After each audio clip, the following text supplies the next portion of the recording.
The DJI Mavic Pro is a flying camera that can fold up and fit into a small camera bag you can carry with you. It's controlled via a remote control, and you use your own phone as a monitor. Your phone mounts at the bottom of the controllers, and so you can see what the drone is seeing. You can fly the drone up to 4.3 miles away with the controller. It can fly at speeds of up to 40 miles an hour and can fly for 27 minutes with one battery. Included is the controller, the drone, extra batteries, chargers, and this nice little carrying case.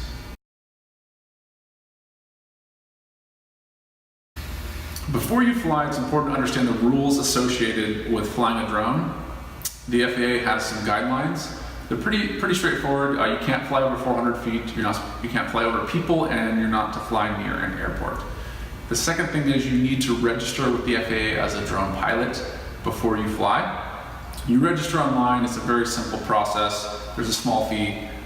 You get a code. You take that code and you write it down, and you need to put it underneath the battery here. So you just pop this out, place it here, and you'll need to do that before you fly.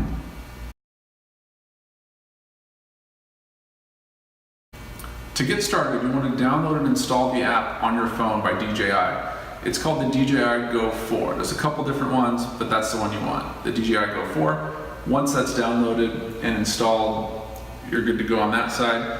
The next step is to attach your phone to the controller. And to do that, you just kind of open up the controller here. And there's a connector here that you'll go ahead and connect.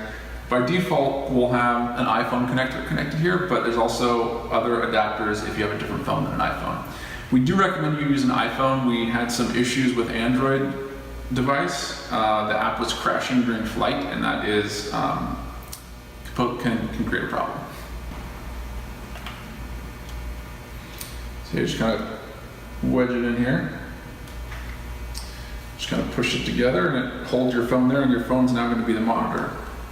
You want to fold out the antennas, just like that. And the next thing is you want to power on the remote control. To do that, you push this once, it's going to tell you the battery percentage. Right now it says battery 95%. The sequence is a little weird, but to power it on, you actually have to kind of double click it. You push it once, then a second time, and you hold it the second time until the little animation completes and it says connecting. The next thing you want to do is you want to fold out the Mavic if you haven't folded it out already, and you want to power on the Mavic.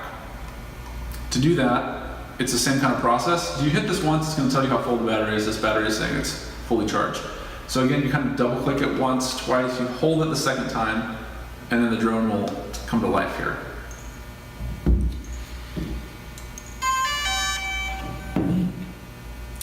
On the remote, what you want to do is you want to say go fly. There's a little go fly button here, and that's going to get you in the mode here where you're ready to go.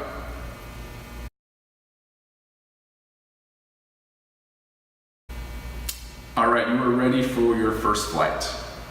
I highly recommend you go outside. The drone will fly indoors, but it's not recommended. So one thing to note is there's a bunch of different flight modes that this can be in, and it's really just all the positioning systems that the drone has. It's kind of which systems are online. So this has GPS, has optical position sensing, and it has accelerometer-based positioning. So as those various systems come online, you have more and more assistance where the computer can help you position where you want to go. And what I would do is not fly this unless it's in the most advanced mode, which is GPS mode. So right now, it says there's no positioning. We're indoors, so there's no GPS. And by saying no positioning, it means that when you fly this, you're kind of on your own. It's only going to use the accelerometer to position you. The next mode above this is visual positioning mode, and that's where it's using the cameras. There's two forward-facing cameras, two downward-facing cameras, and it's using the visuals that it can see. The computer is positioning based on those optics. The final mode is GPS positioning mode. So I would recommend waiting until it says it's in GPS mode before you take off.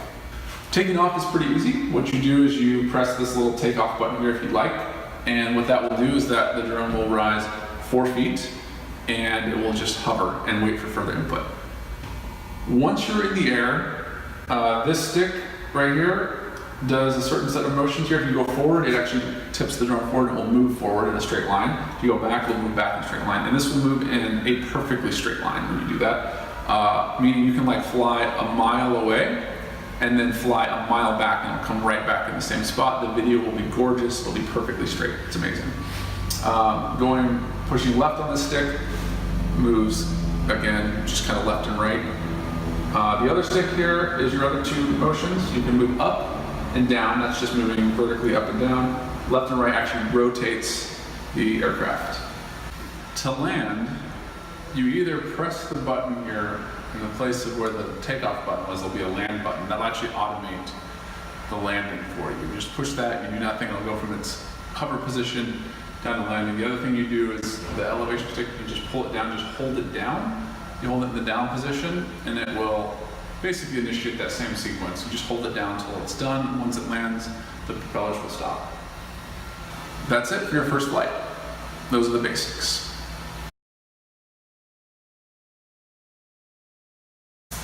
Now I mentioned before that this drone is a camera. It's a flying camera. That is the purpose of this drone.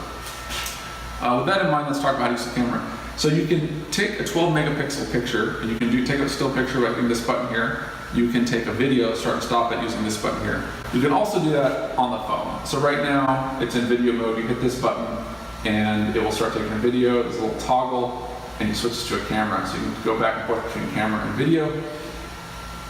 A good way to think of this is the way you fly the drone, you're positioning the camera. Wherever you fly, that's kind of the point of flying there. The one thing that you can control independent of the drone's position is the gimbal of the camera, whether it's pointing horizontal or straight down or somewhere in between.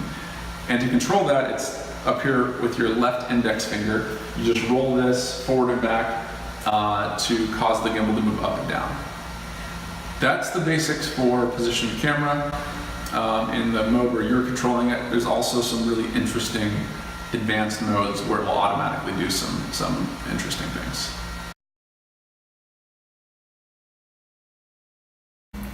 To charge the batteries, you simply remove the battery from the drone and you plug it into this little block here, like so, which that plugs into this block. And this one block plugs into the wall. You can charge up to 4 batteries sequentially. This also will have the charger for the remote control. To do that, you unplug the cable that's plugged in, that goes to plug into your phone, and you plug in this other one, and that initiates charging. They take roughly 2 hours to charge. The last thing I want to leave you with is how easy it is to fold this up and how small it gets. So all you do is put these blades in, rotate these down, take this forward and forward, and that is it. Easily fits in a bag, carry it with you when you go hiking. It's pretty amazing. And the quality of the shots you get from this is just gorgeous.